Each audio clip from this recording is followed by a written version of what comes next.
am going to recommend Squid Game because the new series is out as of June 27th. And so I'm recommending to myself to watch it as well as listeners. Do you like the last seasons? Yes. Oh, see, I would have thought that'd be a bit scary for you. I obviously found it extremely tense, and I spent the whole time being like, why am I watching this? But I did like it. I think the concept of it is fantastic. And I think it's, you know what I love about Squid Game is that actually the iconography of Squid Game has become gelled in an era now. There's in a cultural era of Squid Game.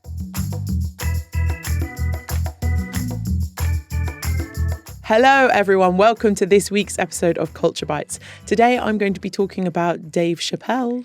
And we're going to be having a chat about Glastonbury and some of the much hyped performances. This episode has been brought to you by Abu Dhabi Culture. I'm Enas and Farah. And I'm Farah Andrews. Hello. Hi. We got there. How are you? I'm well. Yeah, I've had a very culture-filled weekend and everything is going quite smoothly in my life. How is your life, Farah? Oh, it's a mess. It's a hot mess. I moved house and I'm very tired. Aww. And I don't know where anything is. For example, this shirt, I don't think I even knew I owned it. And yet, it's a lovely shirt. Somehow it's like the first thing I've unpacked. It's a beautiful shirt. That'll do. It's a funny thing. I remember, moving house in the UK, do you need to be reminded what that's like? Because that's 2 months of packing. Here, I feel like it's just like, blink, people do it. Blink, blink. Very aware of the privilege of this country. But it also leads to a degree more, it has its own chaos because you don't know where anything is at any stage. So we haven't taken the route of completely unpack our house and then unpack our new house. I need to know where things are. Okay. So I live currently in a fort of boxes because it has to be a process. I would have a breakdown if there were just things everywhere that I didn't know where they were, but there were no boxes, so I at least need to know where things are. I'm just going to have a little shout out to my husband. The last time we moved house and there were boxes everywhere clearly labelled, his response was, let's just leave it like this, we know where everything is. Enough about me and my weekend. Tell me about yours. So I went to go and see Dave Chappelle, the infamous, I think he's quite infamous, we can say infamous. I mean, he's huge comedian from America. If you're not famous with his work, he has a Netflix show, so you can watch his Netflix stand-up performance. And I was so excited. I think Abu Dhabi comedy is brilliant that all these famous comedians come to Abu Dhabi and some lesser famous people as well. So if you're wanting to see what other See an up-and-comer? They're on the bill too. Dave Chappelle has been here before. He came last year. That was going to be one of my questions. He was very much on the bill at Abu Dhabi Comedy last year. He loves it here. He does? Yes, and he said it in his performance. And he's also he's performed in Dubai before. Yes, he has. Yeah, Coca-Cola. Look at her go. He's always he loves an arena. He loves an arena. And I have to say, I'm a huge Dave Chappelle fan anyway. So I was really excited to go and see his show. And then when I saw it, it was just brilliant. Belly laughs the whole way through. Belly laughs. But also he makes you think about things. He makes you think about politics and, the dialogue that's in the ether, like most art does. I know we're going to speak about Glastonbury later. But most art is about, a reflection on the life and the time that we live in. And I was quite gutted because in the last performance he gave in Abu Dhabi, he came on stage with a falcon. Oh, did he? Yeah. This year he didn't. He didn't have a falcon, but he did talk about borrowing someone's falcon for fun, which was very funny. What a world where that's like your access. You're like, I'm just going to borrow a falcon. Just borrow a falcon. Once when I was at the F1, yes, I was at an F1 party. It was the Red Bull teams, and there was a falcon there, and I was happily meeting the falcon, and then I got pushed along because Christian Horner had come in and he wanted his falcon. And I was like, hey, if anyone's going to get the falcon, it's Christian Horner. If anyone's going to take a falcon off me, it's Christian Horner. So you were okay with it? I understand Dave Chappelle's want to borrow a falcon, yeah. Yes, and you won't see it on your socials, Because seamless link, my dear. Because Dave Chappelle, like other comedians, and I've learnt more now since I went to go and see Dave Chappelle's show, is when you go, you have to go a bit early because your phone is going to be put into a little pouch. Yeah. And it's a protective pouch. So I'm going to tell you about my experiences of the phone pouch. First of all, is they all look the same. So when we were going through security, my phone was put into a pouch and then I put it on the side. And then I just realised that I put it on the side with loads of other people and all the pouches looked identical. What an Abu Dhabi sentence, though, because is there anywhere else in the world where people are just popping that phone down on the side? Pouch or no pouch? You just have to look at your pouch. But it's great. It's completely, so I turned mine off. So save that battery, no need. And put it into the little pouch. And then you go in and then you have this kind of phoneless existence within the Etihad Arena. So what I loved about it is I suddenly realised I was standing there and I had to stare into space. Oh, you were thinking? I was thinking because suddenly I had to look at people in the eye and I had to engage because I didn't have my phone with me. And I thought, isn't this brilliant? Okay, because when you went into the arena, everyone was engaged in what was going on stage. I looked out and I could see, across all the audience, usually there's that flickery light coming from everywhere and somebody's got their little white blue light and someone's checking their emails. And actually this performance, it just felt like everyone was so present and everyone was so there that it was really, really special. The purpose of the pouch is obviously part to keep people kind of off their phones and for engagement, but it is also enormously because comedians have a very set. And as soon as those jokes go on the internet, why are people buying tickets to go see those comedians? So it is just kind of make sure that people, everything isn't just going straight online. Yeah. And I've learned recently that a lot of comedians are now doing kind of, for the first portion of their set, because obviously every set is a different length, so different, for the beginning of their set they're doing quite a lot of crowd work and improv, and that's the bit that, because they also, it can be mutually beneficial, yes, because they need to promote their work, and so they put that improv work up online to promote kind of, and that's why you see so many comedians now, there's so many on TikTok and Instagram, that their work just seems to be a lot of back and forth with the audience. And that's the bit that they put online. That's the bit that they promote with. And then they have their scripted kind of half an hour, 45 minutes of their show. Okay. And that's very protected. They don't put that up online because that's the bit that they're selling tickets for, or they'll eventually sell as a special, or they'll sell DVDs if people are still in the market for a DVD. But I last year for Dubai Comedy Festival, I think it's called. Yeah. Still, if I'm wrong.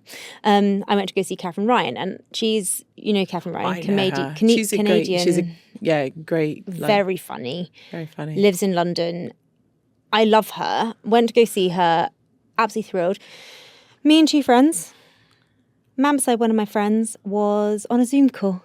No. For the whole of the beginning of her show. Why? Because it was And you're still friends with them? No. They weren't. They weren't with us. Oh, it was just some... I don't know them. They were just on our row. And just on a Zoom call? My friend, who shall remain nameless, is much better at confrontation than I am, and was basically you're rude. What are you doing? You're on a Zoom. Rude. We're watching a comedy show. And we were Was it a work call? Would it actually have to be on there? It was a he. I think it was reading between the lines, his wife had brought him to a comedy show and then he was there but just go do the Zoom in outside.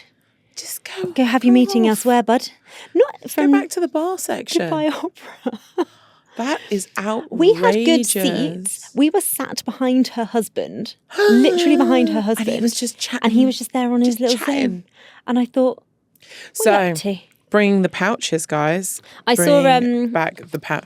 I want to invest in the company. So if anybody knows, if you know what company makes the mobile phone pouches, please do get in touch, because I really want to invest in you, because I think I'm seeing this roll out across club nights. Seeing big pouch coming in. Big pouch money. Sabrina Carpenter will back you, because she said she went to a concert recently that was a phone-free show, and it was the most engaged and real she felt at a concert, because she's just like a wee little Gen Z, so she'll never have been out without a phone. She's never been out without a phone. Because I'm thinking about most of the bands that I went to go and see, obviously we didn't have phones. I had a BlackBerry at one point. Do you remember back in the day, like people now use their torches, but people used to use lighters. Yeah, people used during to the smoke. ballads. You can't do that with a vape. There's so many things you can't do. You know how I feel about vapes. These embarrassing little USB sticks that you're all addicted to. I'm not anymore. Good for Enas. She's come out. Cut it out. Would you like to tell me some more fun things about Dave Chappelle? So yeah, brilliant.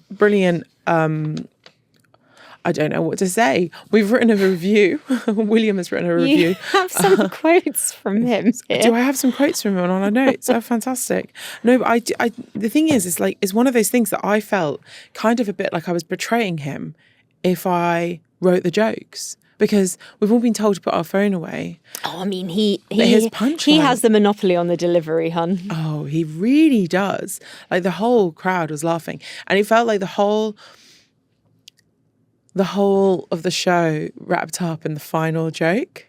Okay. And the final joke was like him, like, you'll know if I've been compromised if I say the following words. And it was mic drop moment. And everyone just burst out laughing, stood up, clapping. It's brilliant. Great stuff.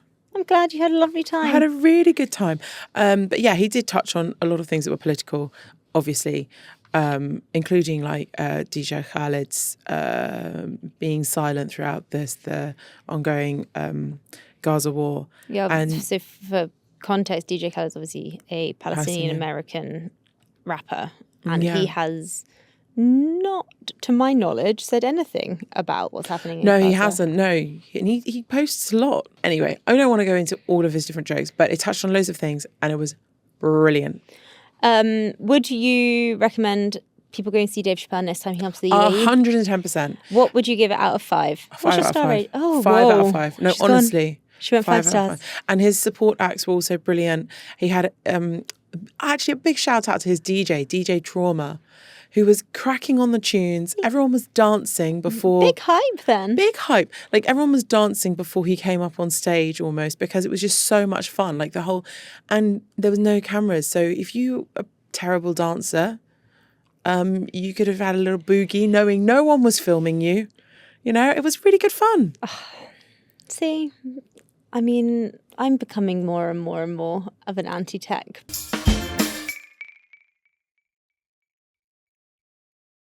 And we're back from our little break. That was a nice break. How are you doing? I just need to catch my breath. It's been a rush. Let us talk about Glastonbury. So it's a funny one, right? Glastonbury is huge in the UK.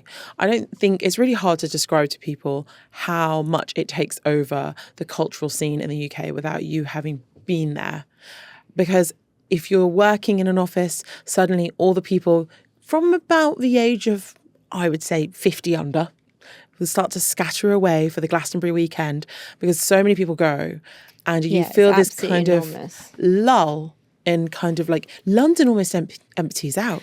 If you go to a pub in London during Glastonbury weekend, it's not that full because everyone's at Glastonbury. Be quite nice. It's quite nice. The campsite is like the size of Oxford, which is incredible. I'm going to give you an example. I went a few years ago. I spoke about it on the podcast, and one of the days I topped 60,000 steps to get around. There is no public transport.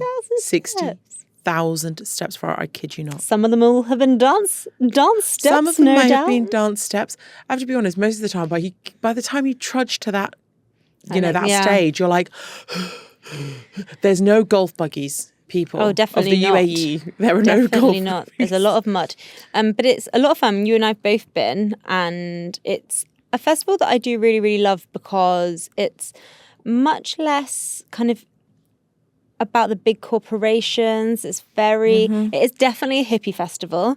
I was dazzled when I went that the kind of age span of attendees, there were children that weren't yet walking, being carried by their parents, to people that have been going every year for the last 50 years. Like people are... it's a family festival. Everyone is going. There's something for everyone there. Yeah. Last time, the only time, I keep saying last time I went to Glastonbury, like I'm one of those people, no, I've been every year. No, the last time I went though, I did bump into my husband's boss. Me and big shout out to Pete Wagstaff. Oh, there he is. Pete, we had a but yeah, so you do see lots of different people there. It's not, but it's taken over this year because of lots of reasons. Obviously, Many big headline acts. news. Yeah. One of them is they've had loads of surprise acts this year. So this year they have made it a bit of the kind of like Glastonbury glitter, is that there's these surprise acts, which happens often, but this year they've been quite big. So yeah, one of the very big surprise acts was Lewis Capaldi. Lewis Capaldi. Glasgow's sweetheart. There was quite a lot of hype because in and around the south of England, there were some billboards popping up kind of hinting at a bit of a surprise. And then there was also one in Glasgow. So I think a lot of people were like, oh, it's going to be Lewis. He had to retreat from the public eye from 2023 because he had a very severe, what's the right term? I think it's like when he just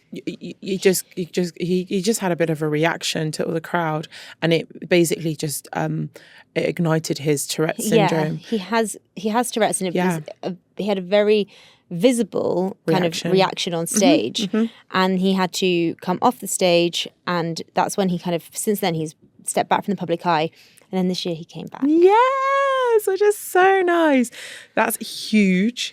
Huge for Glastonbury. Had a little tear in my eyes. I watched it and I really enjoyed it. I love it. Yeah, if you haven't done it before, because of the way the atmosphere is around so many of these different stages, you can watch it on YouTube. BBC iPlayer often put up some of their things on YouTube, so you can watch back some of the performances of this year. Another big act that came back was Haim. They're a kind of indie rock and roll band, all female. Very, very LA. Very LA. And they came back this year. I think they were there a few years ago, which was exciting. But I think because of so many other people there, I don't think it got the massive hype that you usually get from. This is true. I think when you were there, so I went years ago, and I really didn't use my phone very much, back to the Dave Chappelle conversation. And because I was really trying to maintain battery, and I was in a proper tent, it was as low tech as it could ever be. And so I was very sparing with my phone use. And so it meant that these rumours spread across. Yeah, they spread in funny ways. And they'll be like, oh, there's this person, they'll be like, they tweeted. Everyone's they're going to be at Shangri-La. There's a surprise set at 4:00 here. And so I loved that hype when you were there. That felt like the most important thing in the whole wide world in that moment. And so I love that's the kind of where we are with this. And I was thinking a lot about the kind of the way we are able to predict, and we know so much now because our phones are just these little encyclopedias in our pocket, that there's no mystery in anything.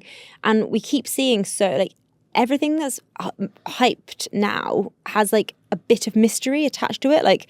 I've obviously made my feelings about Labubus quite clear, but there's a surprise element, right? No one knows what they're getting. Is it because they're completely packaged when you buy them? Yeah, they're sealed. So you can't see. You don't know what you're buying. You're buying something from a collection. So it could be, I think it's one of a certain number. Oh wow! Okay. And so there are ones that are much more limited in the amount they've been produced. You wouldn't know. You have no idea when you pick them up. It's like a set of Pokemon cards. It's exactly the same. Okay. And those Panini cards, the football cards. Okay. I think it all started with those LOL dolls that are a toy that people like, that have the kind of surprise element to them. So this is what people are people want. People don't want everything to be so prescribed. And having it's very cool that we have a very clear set list for Glastonbury, and you can really plan where you're going to be at what time. I know I'm going to be at the other stage, 4 p.m. here, that. But then kind of having a bit of a surprise along the way. That's what people are up for. I love that. I'm just going to say though, if you buy Glastonbury tickets, you have no idea who's playing anyway. No. So everybody who buys, I think they're about £300-400 for a ticket for the weekend. Is it? Yeah, for the weekend. And you have no idea. Yeah, you aren't buying it when the set list is released. So the set list is not released. I remember I was super excited that Elton John was playing my year. I'm not the set list, the lineup. I'm so sorry. Yeah, the lineup.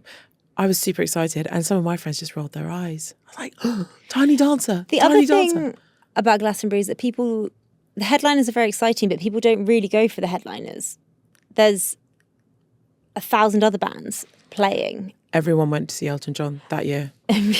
That year, everyone went to see Elton John. They won't have all gone because there would have been another very big band on at the same time as Elton John. Alt J. I think WizKid. Maybe it was WizKid. Anyway, everyone was there. Everyone who's anyone. But there was obviously a lot happening at Glastonbury, and there was some controversy across the weekend. Well, yeah, I just had a phone call from my friend. So in the UK at the moment, people are always on this kind of like, well, what happened over Glastonbury over the weekend? And that conversation is not dying down because we have the famous Irish band called Kneecap. Well, they're now famous. They're infamous. Irish kind of punk rap band called Kneecap were scrapped from the BBC's live broadcasting of the show because of their solidarity with Palestine. Yeah. And this has now just expanded across the whole of Glastonbury's coverage. Yeah, so it just seemed like there were a lot of acts across the weekend kind of spoke out in solidarity with Palestine.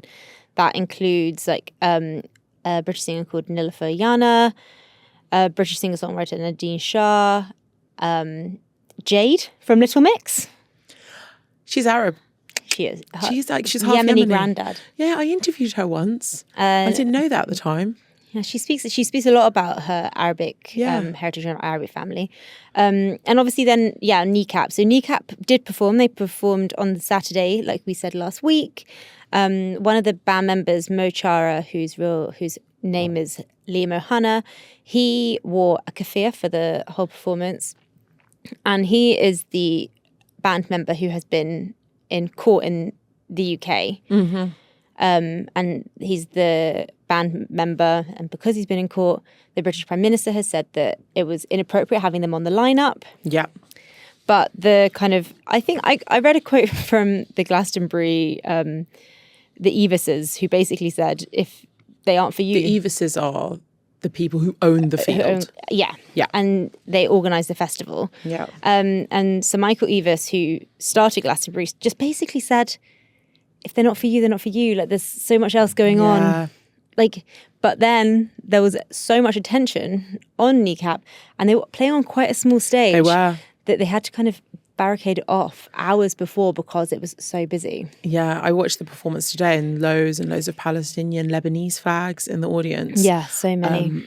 Really, like, I think it's again this whole thing of like culture is a reflection of society and speaking about society in different ways and what's going on in the world, and it's often political. But it does mean that now, because they cancelled.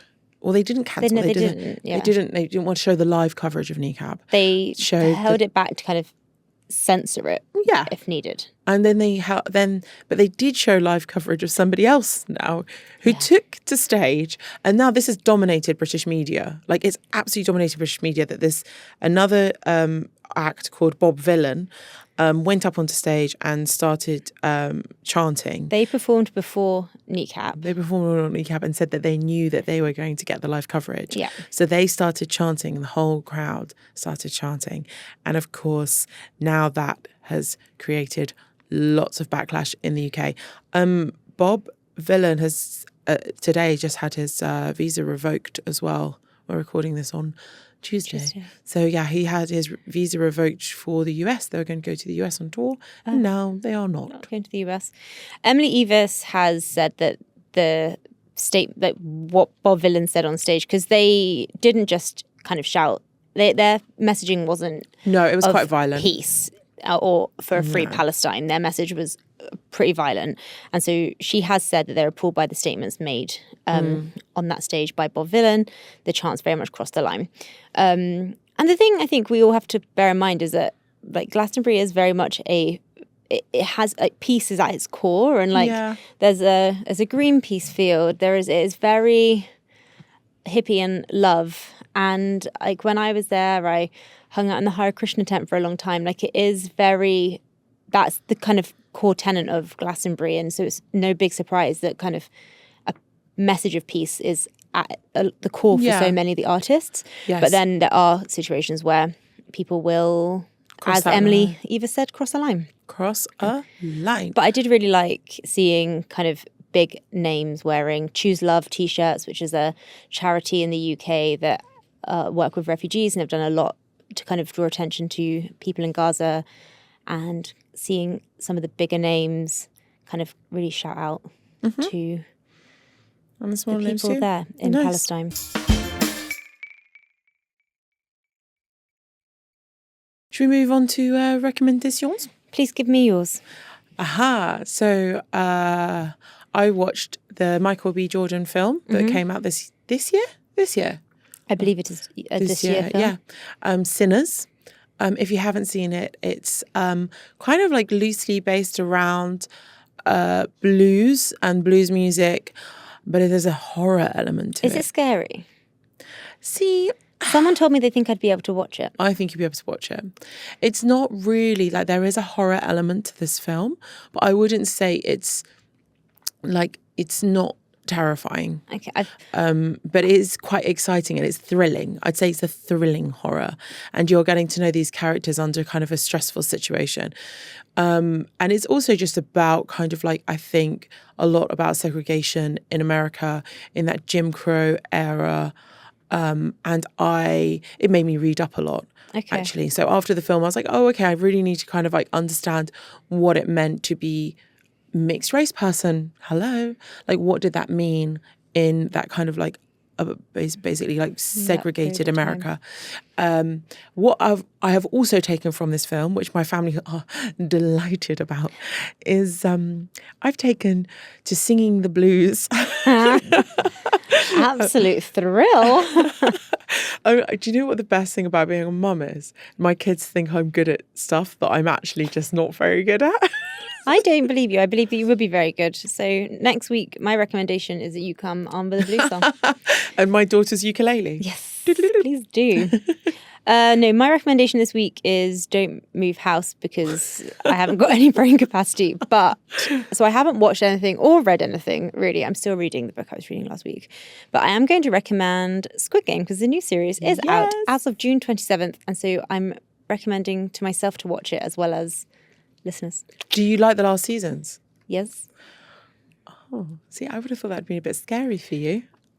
I obviously found it extremely tense, and I spent the whole time being like, why am I watching this? But I did like it. I think the concept of it is fantastic. And I think it's, you know what I love about Squid Game is that actually the iconography of Squid Game has become gelled in an era now. Yeah. There's in a cultural era of Squid Game.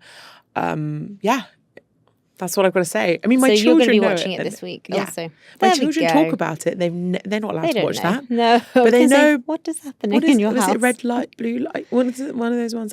Red light, green light. Red light, green light. They know that from the playground because they play it at school. Yeah, I mean, like this is the whole thing. It's all it's a lot. It's a lot.